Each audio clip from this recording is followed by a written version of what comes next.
What's up, everyone? This is your buddy Goog here, and today we're going to be reviewing Dragon Ball Xenoverse 2. Now, as a friend eloquently so put, this is not really a sequel, it's more of an upgrade. And that's true in many respects. They pretty much just flushed out all the stuff that needed to be done in the first game that we all wanted, but kind of just copied and pasted a lot of stuff. A lot of the parallel quests are almost exactly the same, with the same bugs and the same exploits. A lot of those have been, since released, patched, but it's still the same game with an upgrade. Nice. It's kicked them up into your beam for you. not a bad game. It's not really a good game, though. Unless you're a big fan of the Dragon Ball universe, you're not going to find too much. It doesn't really push the envelope here. What it does do, though, is give a much needed balancing to the whole game. Melee heavy striker builds are actually my preferred way to play in any sort of fighting game, kind of like this. But in Xenoverse 1, it suffered from like issues that made strikers more of a pain than anything to play. Such as constant rubber banding issues, sluggish response to player inputs, and hilariously easy and overpowered nature of the Kai or Ki Blast builds, that making them way more attractive in comparison. But all of this has been corrected in Xenoverse 2, as well as giving strikers a new way to use their stamina offensively. Overall, a huge improvement over the melee oriented playstyle.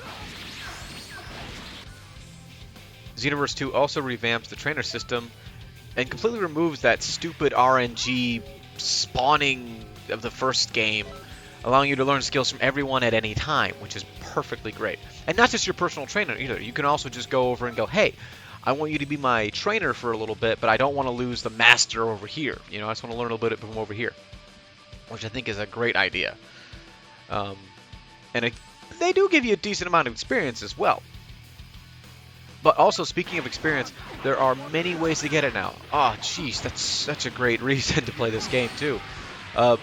Is that in the first game, like, as soon as you beat the main story, that was like a good chunk of experience. Then you had to literally grind your way once they started introducing more levels. Just grind your way all the way up to the top. Parallel quests, you just have to keep grinding the same ones over and over again just to get like really good experience. In this one, no more. They have little quests around the city. They have little, pretty much side missions, which range from like gurus, like constant attacking. His house just gets attacked every 4 seconds because of the Dragon Balls, apparently. Feeding Boo, that's a nice little thing. It doesn't really give you that much experience, but it does give you more equipment, so that's always fun. Hercule's missions always give you more Zenny and more just experience when it comes to that. Vegeta one. Always a great time. Because you get to fight Vegeta, and who doesn't like to kick the shit out of Vegeta? I know I do. My point is that you can get a lot more experience from everything else, and when I play parallel quests, I actually want to play them, and I want to do good in them, not just to grind for more experience. I actually just want to play them just to have fun. Now, unfortunately, the story is still only single player, which is one of the biggest gripes for Xenoverse 1, at least for me, and it is in Xenoverse 2. Like I said, copy-paste. Although I understand why. From a technical point of view, it just wouldn't work very well, at least right now anyway. They may come up with something better later, but for right now, I can see why they left it at one player. OC, do not steal.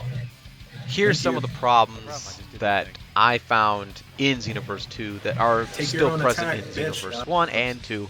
Number one being the party system is still more, it's pretty much just broken. Like, it's not really effective. You have to go to a kiosk and say, hey, I want to make a group, and then you make a group, and then you have to find your friend's name and all the other friends you have. Now, luckily for me, I don't have a lot of friends online as of yet, but I can see would this be a big problem for people who don't know everybody's name, because it doesn't go by, I'm playing on PC, so going by your Steam list would be a lot easier than going by all the characters that your friends play as.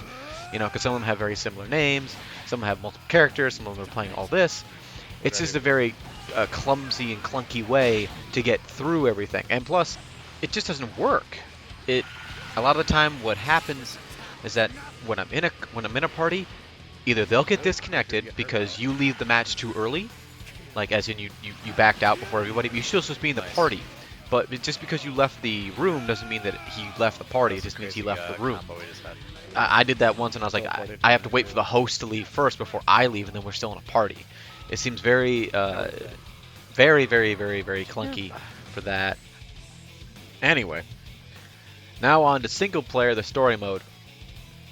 Story mode is pretty generic, and if you played the first one, if you haven't, then the first one, not to spoil anything, but basically, two evil beings are messing up the flow of time, and you, the character you play as your creative character, has to go and fix everything, and fight along the side the fight alongside the heroes of the DBZ universe.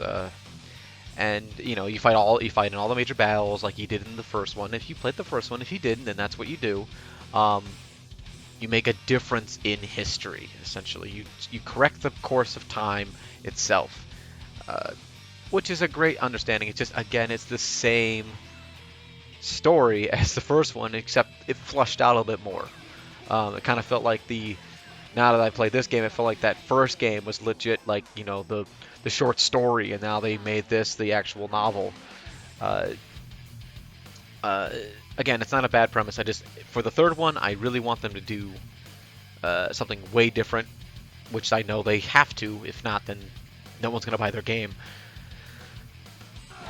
But in overall, despite all these flaws, it's still a good game. It's still fun to play, especially if you love it. If you love Dragon Ball Z, if you love this sort of this series, this mythos, this is what you want to play. Yeah, it's awesome. It's a huge improvement over the first game in nearly almost every aspect. If you liked it, then you're gonna love this one. I mean, if you did stray away from the first game due to its flaws, this might be worth looking for, because many of those are fixed. Some of them are still there. But in reality, Xenoverse 2 is a fun game if you're a fan of the Dragon Ball universe. And let's face it, if you bought the game, then you're a fan of the universe. It's not a new IP, and there isn't really much this time around to really surprise anyone. It's just kind of one of those fun games, and guilty pleasures, let's say, that we all enjoy as Dragon Ball Z fans. So for that, I think I'm going to grab this one at we'll go with 7.2 out of 10. This is Goog, signing off.